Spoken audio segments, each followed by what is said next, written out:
and waiting and waiting and waiting and waiting and waiting. No, I have paint on me.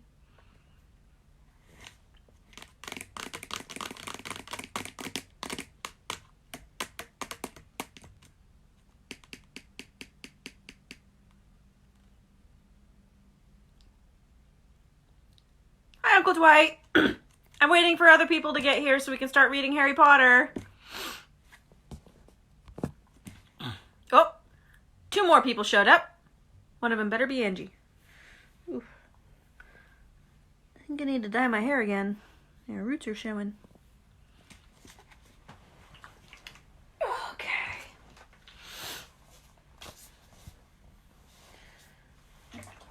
Is everybody prepared?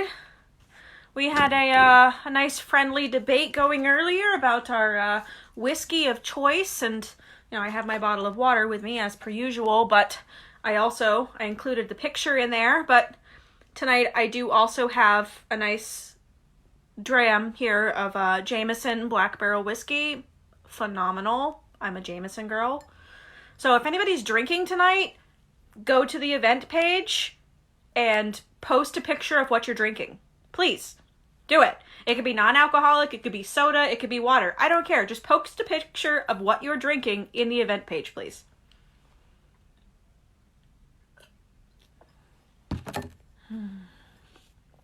Whiskey is so good.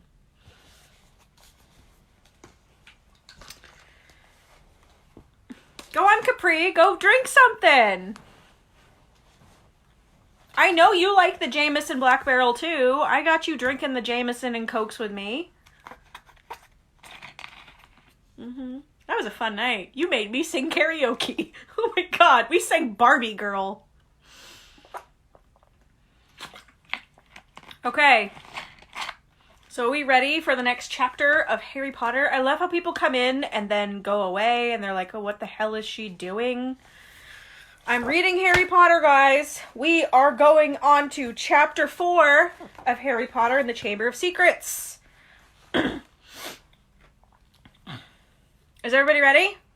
Are we all drinking? Post your pictures in the event page. I have a weird spot for a pimple. Or maybe I burned myself cooking bacon. I'm not sure. Whatever.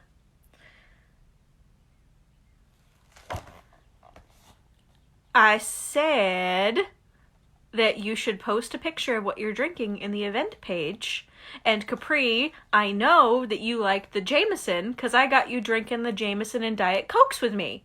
And then you got me to sing Barbie Girl on karaoke night. Yeah. I was Ken.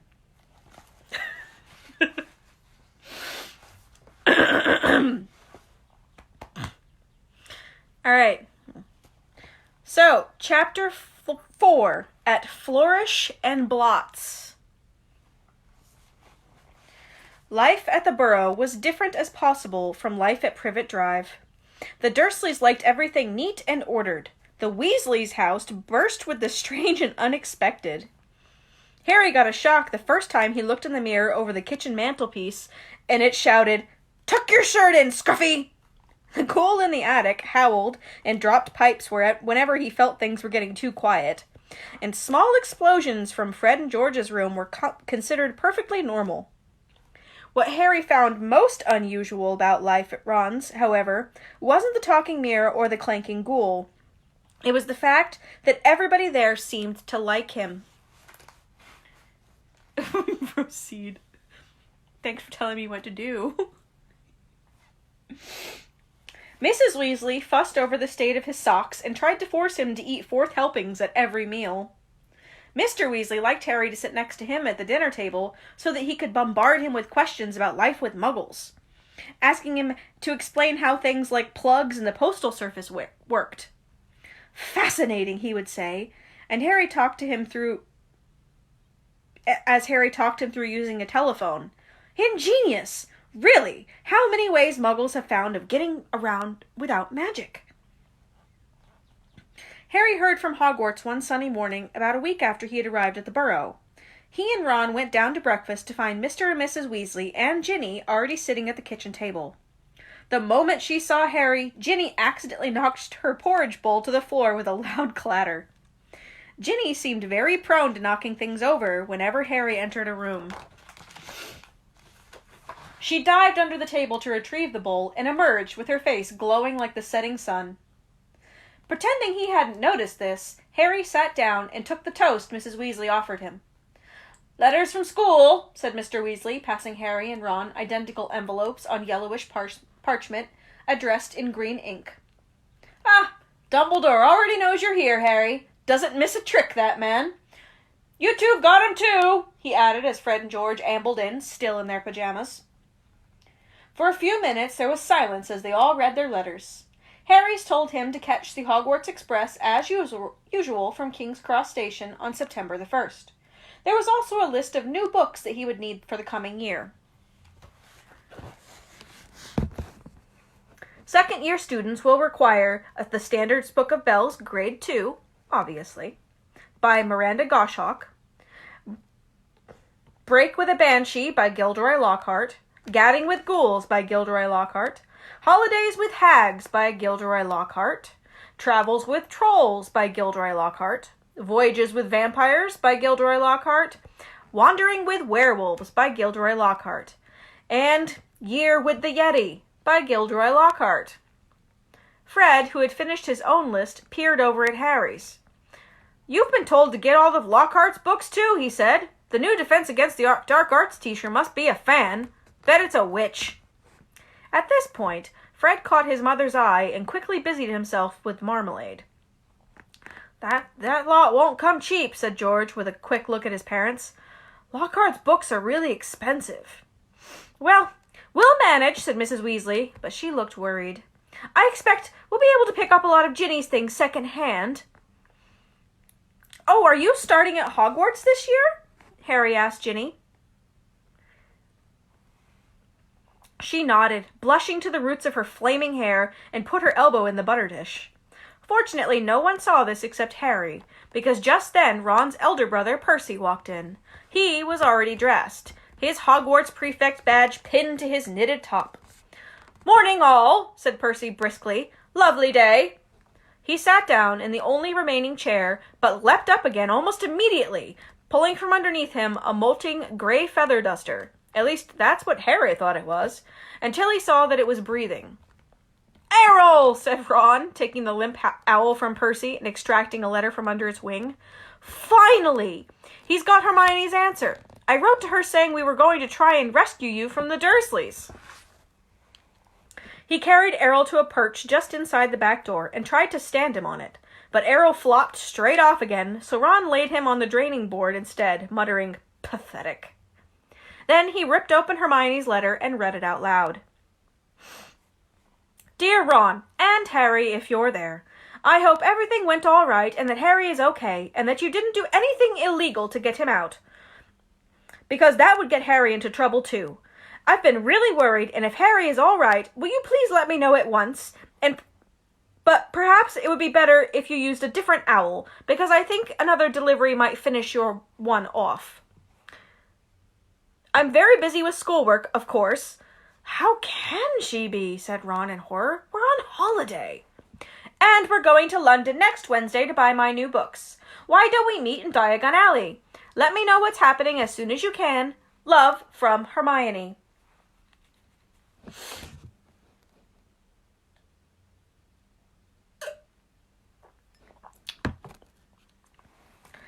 "Well, that fits in nicely. We can go and get all of your things then, too," said Mrs. Weasley, starting to clear the table. "What are you all up to today?" Harry, Ron, Fred, and George were planning to go up the hill to a small paddock there that the Weasleys owned. It was surrounded by trees that blocked it from view of the village below, meaning they could practice Quidditch there, as long as they didn't fly too high. They couldn't use real Quidditch balls, which would have been hard to explain if they had escaped and flown over the village. Instead, they threw apples for each other to catch. They took it in turns to ride Harry's Nimbus 2000, which was easily the best broom. Ron's old shooting star was often outstriped by passing butterflies. 5 minutes later, they were marching up the hill, broomsticks over their shoulders. They had asked Percy if he wanted to join them, but he had said he was busy.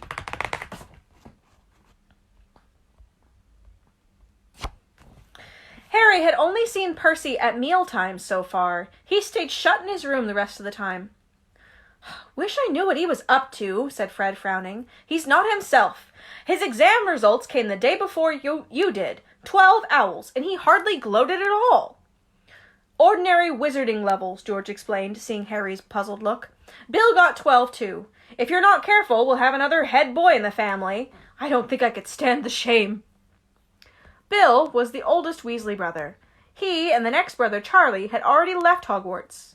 Harry had never met either of them, but knew that Charlie was in Romania studying dragons, and Bill in Egypt working for the Wizards' Bank, Gringotts. "Dunno how Mom and Dad are going to afford all the school stuff this year," said George after a while. 5 sets of Lockhart books, and Ginny needs robes and a wand and everything." Harry said nothing. He felt a bit awkward. Stored in the underground vault at Gringotts in London was a small fortune that his parents had left him. Of course, it was only in the wizarding world that he had money.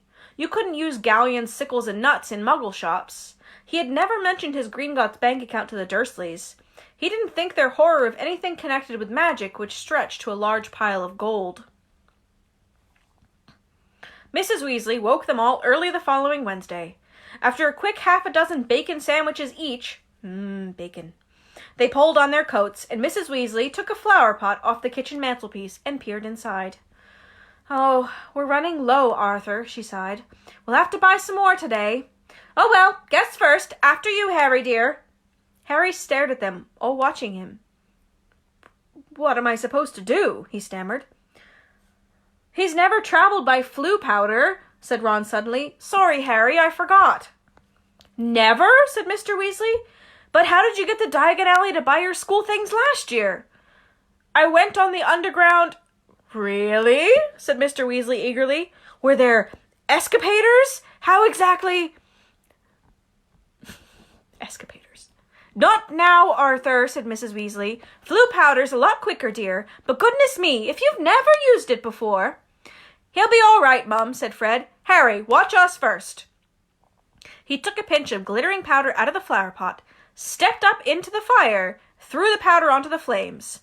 With a roar, the fire turned emerald green and rose higher than Fred, who stepped right into it and shouted, "Diagon Alley!" and vanished. "You must speak clearly, dear," Mrs. Weasley told Harry as George dipped his fingers into the flower pot. "And mind, you get out of the right grate." "The right what?" said Harry nervously as the fire roared and whipped George out of sight too. "Well, there are an awful lot of wizard fires to choose from, you know, but as long as you've spoken clearly—" "But, dear, if he got lost, how would we ever explain to his aunt and uncle?" "They wouldn't mind," Harry reassured her. "Dudley would think it was a brilliant joke if I got lost up a chimney. Don't worry about that." "Well, all right, you go after Arthur," said Mrs. Weasley. "Now, when you get into the fire, say where you're going, and keep your elbows tucked in," Ron advised. "And your eyes shut," said Mrs. Weasley. "Don't fidget," said Ron, "or you might well fall out of the wrong fireplace." Trying hard to bear all of this in mind, Harry took a pinch of Floo powder and walked to the edge of the fire. He took a deep breath, scattered the powder onto the flames, stepped forward. The fire felt like a warm breeze. He opened his mouth and immediately swallowed a lot of hot ash. "Diagon Alley!" he coughed. It felt as though he was being sucked through a giant plug hole. He seemed to be spinning very fast. The roaring in his ears was deafening. He tried to keep his eyes open, but the whirl of green flames made him feel sick. Something hard knocked his elbow, and he tucked it in tightly, still spinning and spinning. Now it felt as though cold hands were slapping his face. Squinting through his glasses, he saw a blurry stream of fireplaces and snatched glimpses of rooms beyond.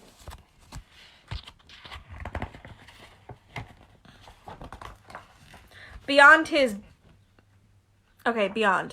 His bacon sandwiches were churning inside him. He closed his eyes again, wishing it would stop, and then he fell, face forward, onto cold stone and felt his glasses shatter.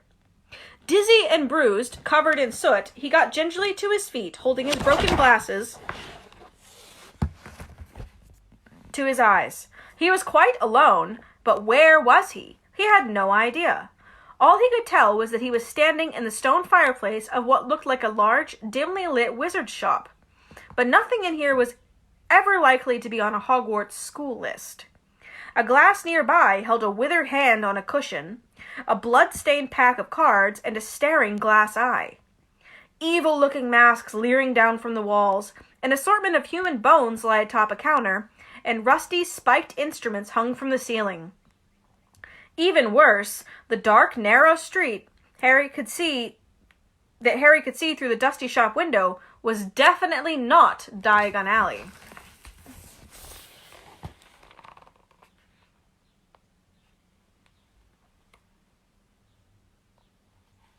That's Harry shooting through the flue powder system. I love this book. It's so pretty.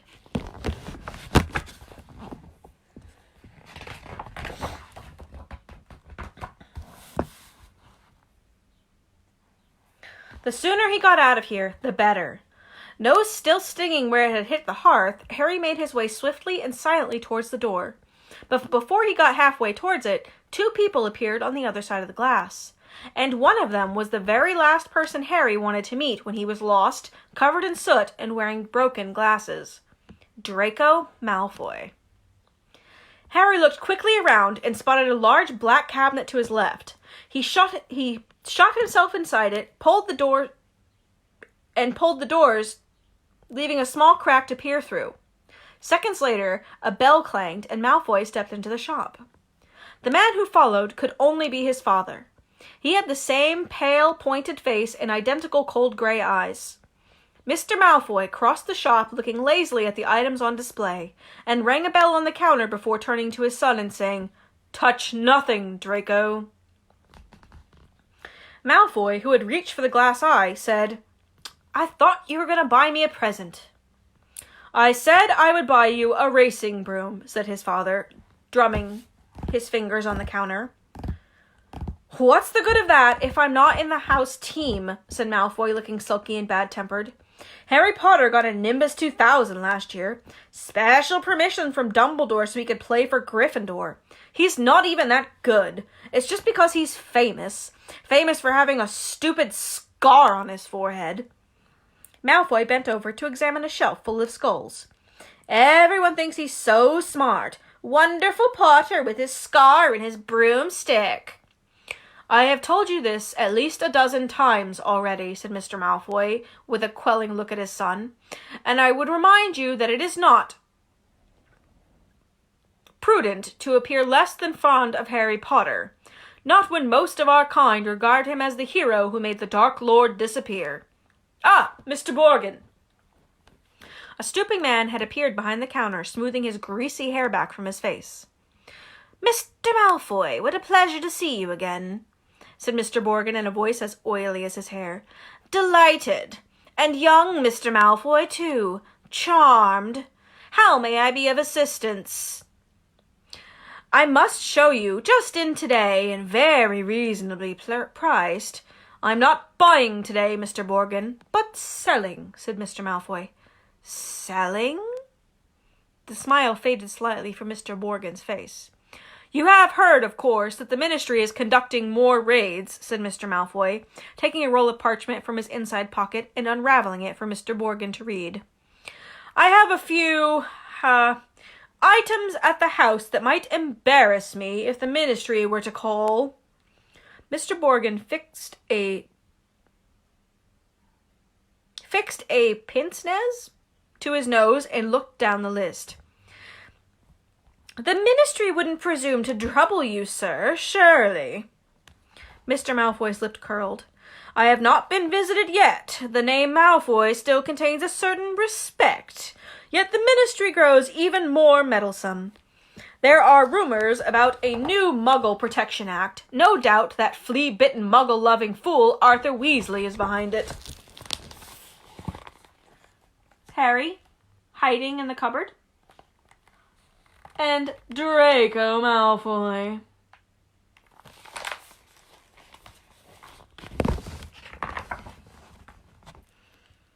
Harry felt a hot surge of anger. As you can see, certain of these poisons might make it appear I understand, sir. Of course, said Mr. Borgin. Let me see. Can I have that? Interrupted Draco, pointing at the withered hand on the cushion. Ah, the hand of glory, said Mr. Borgin, abandoning Mr. Malfoy's list and scurrying over to Draco. Insert a candle, and it gives light only to the holder. Best friends of thieves and plunderers. Your son has fine taste, sir. I hope my son will amount to more than a thief or a plunderer, Mr. Borgin, said Malfoy coldly, and Mr. Borgin said quickly, No offense, sir, no offense meant. Ugh. Though, if his school marks don't pick up, said Mr. Malfoy, more coldly still, that may indeed all he is fit for. Maybe indeed. It's not my fault, retorted Draco. The teachers all have favorites. That Hermione Granger. I would have thought you'd be ashamed that a girl of no wizard family beat you in every exam, snapped Mr. Malfoy. Ha! Said Harry under his breath, pleased to see Draco looking both abashed and angry. It's the same all over, said Mr. Borgin in his oily voice. Wizard blood is counting for less everywhere. Not with me, said Mr. Malfoy, his long nostrils flaring. No, sir, nor with me, sir, said Mr. Borgin with a deep bow. In that case, perhaps you can return to my list, said Mr. Malfoy shortly. I am in something of a hurry, Borgin. I have important business elsewhere today. They started to haggle. Harry watched nervously as Draco drew nearer and nearer to his hiding place, examining the objects for sale. He continued to examine a long coil of hangman's rope and to read. Smirking, the card propped on a magnificent necklace of opals. Caution, do not touch. Cursed. Has claimed the lives of 19 Muggle owners to date. It's killed 19 people. Scary. Draco turned and saw the cabinet right in front of him. He walked forward, stretched out his hand for the handle. Done, said Mr. Malfoy at the counter. Come, Draco. Harry wiped his forehead on his sleeve as Draco turned away. Good day to you, Mr. Borgin. I'll expect you at the manor tomorrow to pick up the goods. The moment the door had closed, Mr. Borgin dropped his oily manner. Good day yourself, Mr. Malfoy. And if the stories are true, you haven't sold me half of what's hidden in your manor. Muttering darkly, Mr. Borgin disappeared into the back room. Harry waited for a moment in case he came back, and then quickly as he could slipped out of the cabinet, past the glass cases, and out the shop door. Clutching his broken glasses to his face... Oh.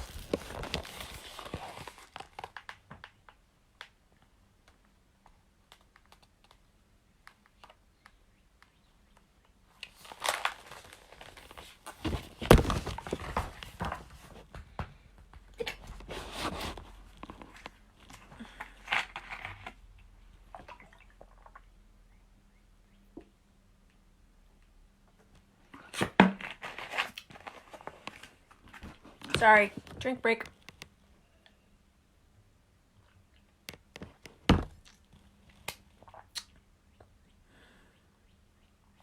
Clutching his glasses to his face, he stared around. He had emerged into a dingy alleyway that seemed to be made up entirely of shops devoted to the dark arts.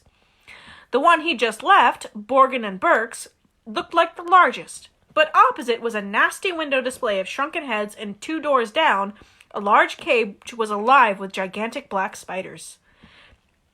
2 shabby-looking wizards were watching him from the shadows of a doorway, muttering to each other.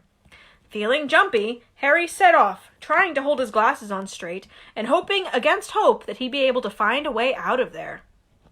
An old wooden sign hung over a shop selling poisonous candles told him that he was on Nocturne Alley.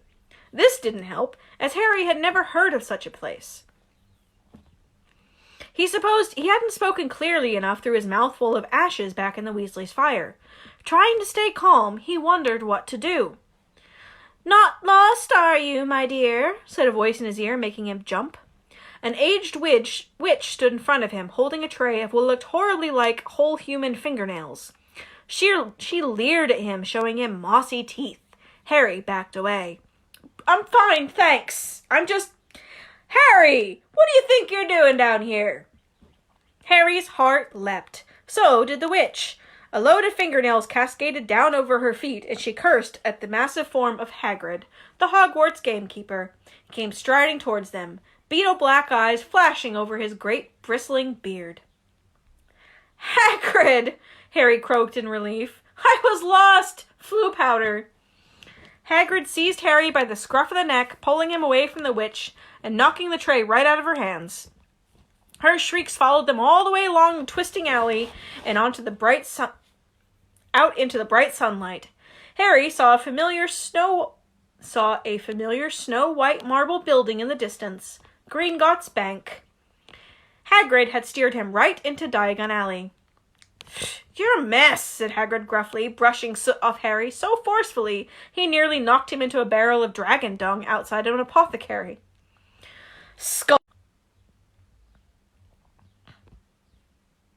Are we good? Can you guys still see me? It just said it was trying to reconnect or something.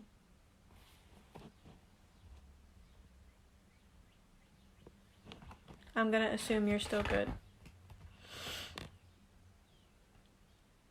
Dodgy place, Harry. Don't want no one to see you down there. I realize that, said Harry, ducking as Hagrid made to brush him off again. I told you I was lost. What were you doing going down there anyway? I was looking for flesh-eating slug repellent, growled Hagrid.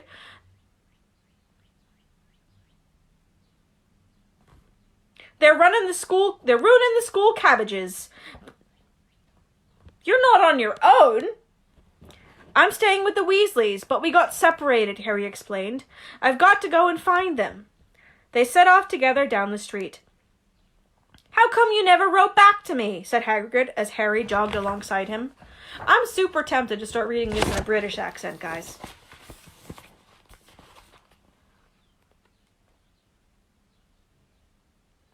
Nocturne Alley.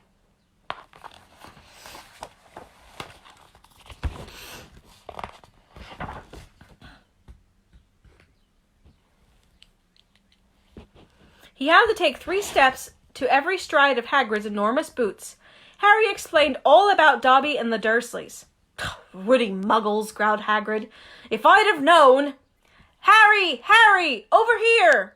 Harry looked up and saw Hermione Granger standing at the top of a white flight of steps to Gringotts. She ran down to meet them, her bushy brown hair flying behind her.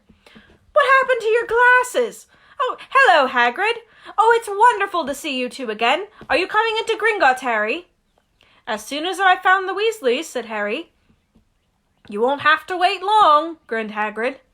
Harry and Hermione looked around. Sprinting up the crowded street were Ron, Fred, George, Percy, and Mr. Weasley. Harry, Mr. Weasley panted, we hoped you'd only gone one grade too far. He mopped his glistening bald patch. Molly's frantic. She's coming now. Where'd you come out? Ron asked. Nocturne Alley, said Hagrid grimly. Brilliant, said Fred and George together. We've never been allowed in, said Ron enviously. I should really well think not, growled Hagrid. Mrs. Weasley now came galloping into view, her handbag swinging wildly in one hand, Ginny just clinging onto the other. Oh, Harry, oh, my dear, you could have been anywhere.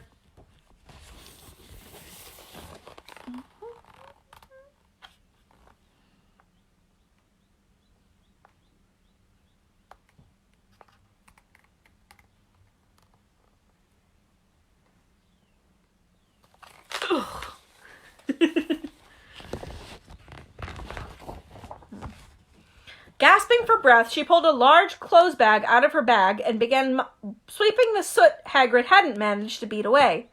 A clothes brush out of her bag and began sweeping off the soot Hagrid hadn't managed to beat away.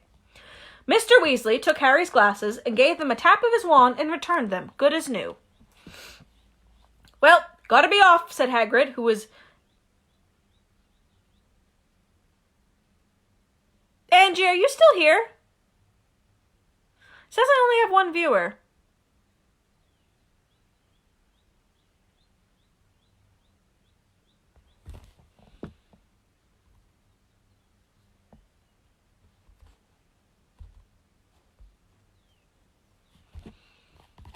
Making sure everybody's here.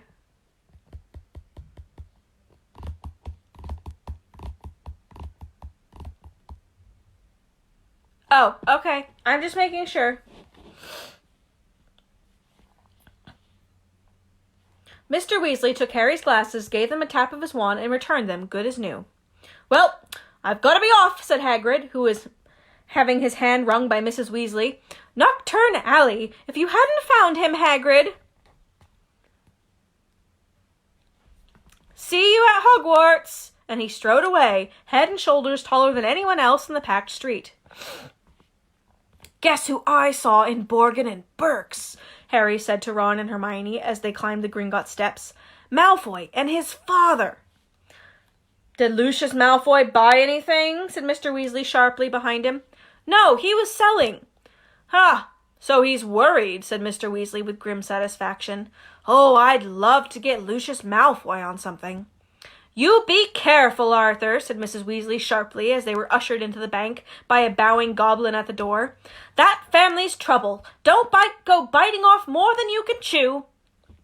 So you don't think I'm a match for Lucius Malfoy? Said Mr. Weasley indignantly, but he was distracted almost at once by the sight of Hermione's parents, who were standing nervously at the counter that ran along the great marble hall, waiting for Hermione to introduce them.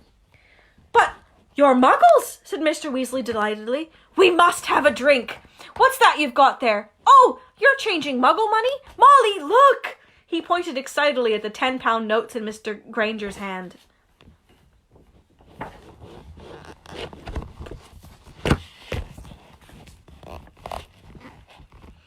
Meet you back here, Ron said to Hermione as the Weasleys and Harry were led off to their underground vault by another Gringotts goblin. The vaults were reached by means of small, goblin-driven carts that sped along miniature train tracks through the bank's underground tunnels. Harry enjoyed the breakneck journey to the Weasleys' vault, but felt dreadful, far worse than he had in Nocturne Alley when it was opened. There was a very small pile of silver sickles inside, and just one galleon. Mrs. Weasley felt right into the corners before sweeping the whole lot into her bag. Harry felt even worse when they reached his vault. He tried to block the contents from view as he hastily shoved handfuls of coins into a leather bag. Back outside on the marble steps, they all separated, Percy muttering vaguely about needing a new quill. Fred and George had spotted their friend from Hogwarts, Lee Jordan. Mrs. Weasley and Ginny were going to a second-hand robe shop. Mr. Weasley was insisting on taking the Grangers off to the Leaky Cauldron for a drink. We'll meet at Florish and Blotts in an hour to buy your school books, said Mrs. Weasley, setting off with Ginny. And not one step down Nocturne Alley, she shouted as the twins' retreating backs. Harry, Ron, and Hermione strolled off along the winding cobbled street. The bag of gold, silver, and bronze, jingling cheerfully in Harry's pocket, was clamoring to be spent, so he bought 3 large strawberry and peanut butter ice creams, which they slurped happily as they wandered up the alley, examining the fascinating shop windows. Ron gazed longingly at a full set of cuddly cannon robes in the window of quality Quidditch supplies, until Hermione dragged them off to buy ink and parchment next door.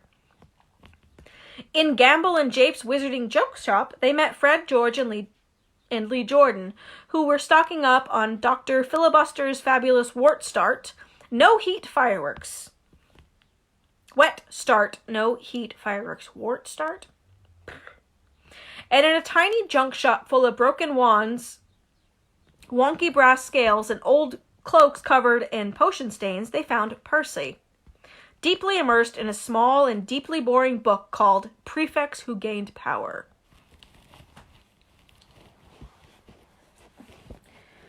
Sorry.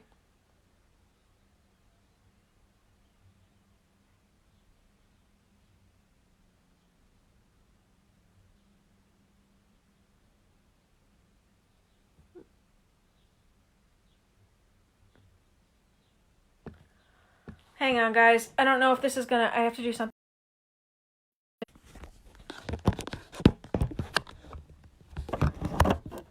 Sorry, I had a work message. Okay, now I'm back. Okay. A study of Hogwarts prefects and their later careers, Ron read off the back cover. That sounds fascinating. Go away, Percy snapped. Course, he's very ambitious, Percy. He's got it all planned out. He wants to be Minister of Magic, Ron told Harry and Hermione in an undertone as they left Percy to it.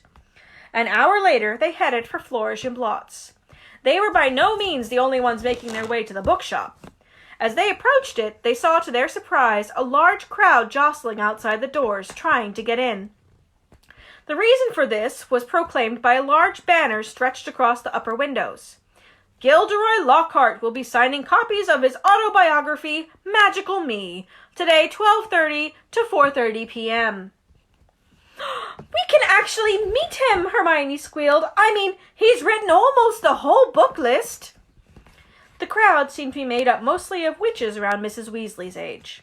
A harassed-looking witch stood at the door saying calmly, Please, ladies, don't push.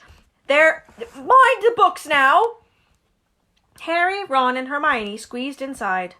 A long queue wound round the back of the shop, where Gilderoy Lockhart was signing his books. They each grabbed a copy of Break with a Banshee and sneaked up the line to where the rest of the Weasleys were standing with Mr. and Mrs. Granger. Oh, there you are. Good, said Mrs. Weasley. She sounded breathless and kept patting his hair. We're about to see him in a minute. Gilderoy Lockhart came slowly into view, seated at the table surrounded by large pictures of his own face, all winking and flashing their dazzling white teeth at the crowd. The real Lockhart was wearing robes of forget-me-not blue, which exactly matched his eyes. His pointed wizard's hat was set at a jaunty angle on his wavy hair. A short, irritable-looking man was dancing around taking photographs with a large black camera that emitted puffs of purple smoke with every blinding flash. Out of the way there, he snarled at Ron, moving back to get a better shot. This is for the Daily Prophet. Psh, big deal, said Ron, rubbing his foot where the photographer had stepped on it. Gilderoy Lockhart heard him. He looked up. He saw Ron, and then he saw Harry. He stared. And then he leapt to his feet and positively shouted, It can't be Harry Potter! The crowd parted, whispering excitedly. Lockhart had dived forward, seizing Harry's arm and pulling him to the front. The crowd burst into applause. Harry's face burned as Lockhart shook his hand for the photographer, who was clicking away madly, wafting thick smoke over the Weasleys. Nice big smile, Harry, said Lockhart through his own gleaming teeth. Together, you and I are both front-page news. When he finally let go of Harry's hand, Harry could feel his fingers again.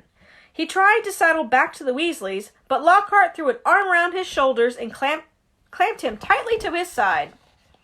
Ladies and gentlemen, he said loudly, waving for quiet, what an extraordinary moment this is. The perfect moment for me to make a little announcement I've been sitting on for some time.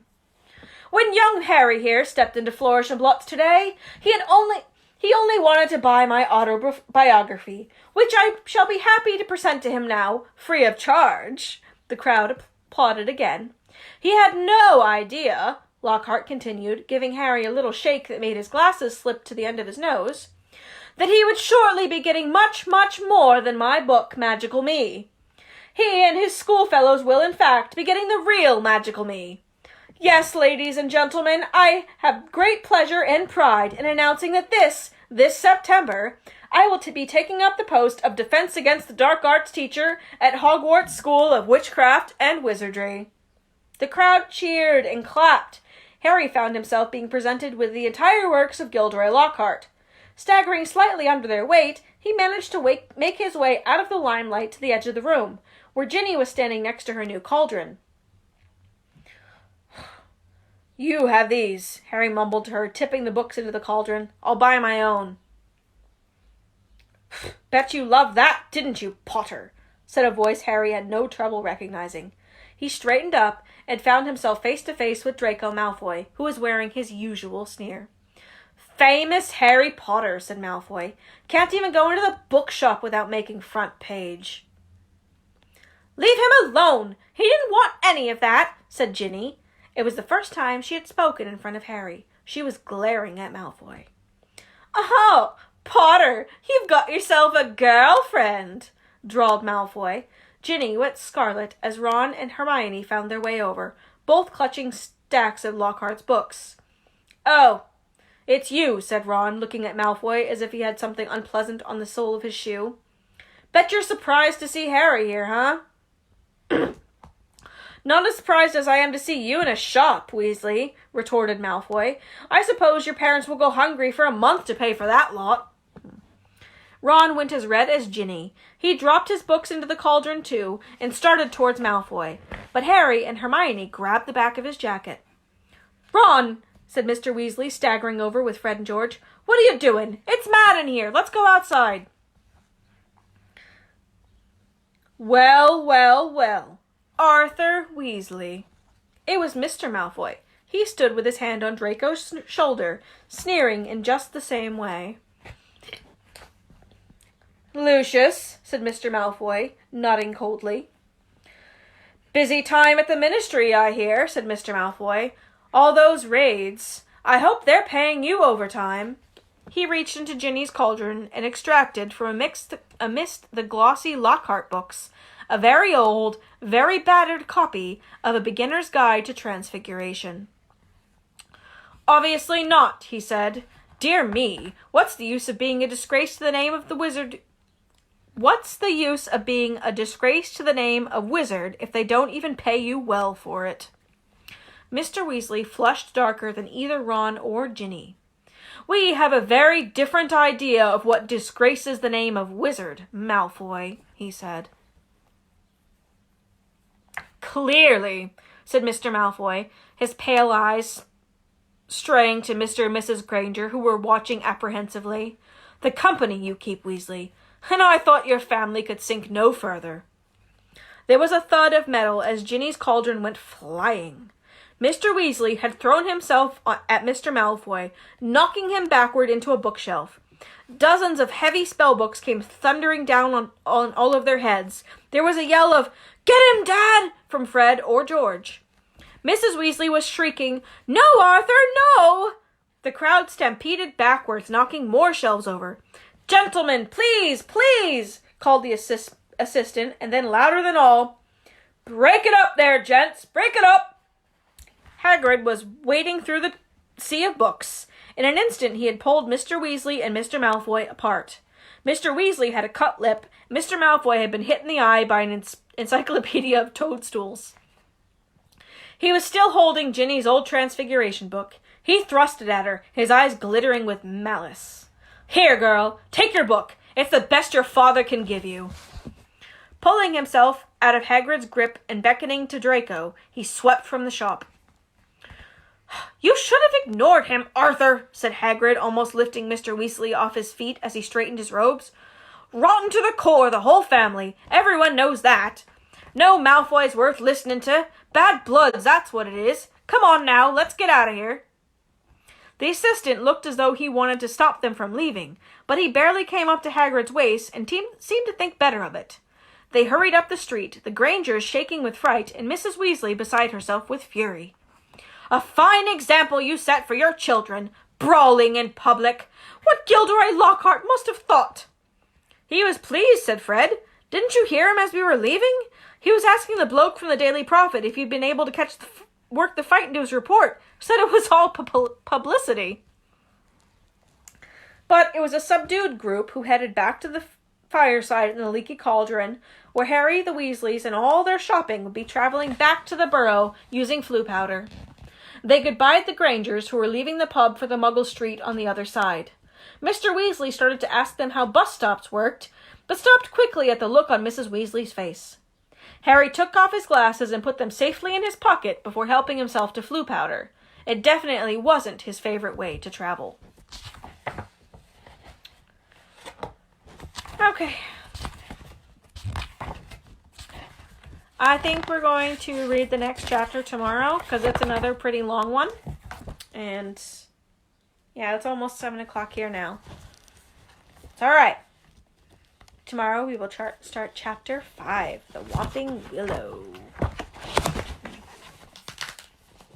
Thank you guys. Have a lovely night. Thanks for bearing with me through these technical difficulties. I guess we had a couple snafus tonight.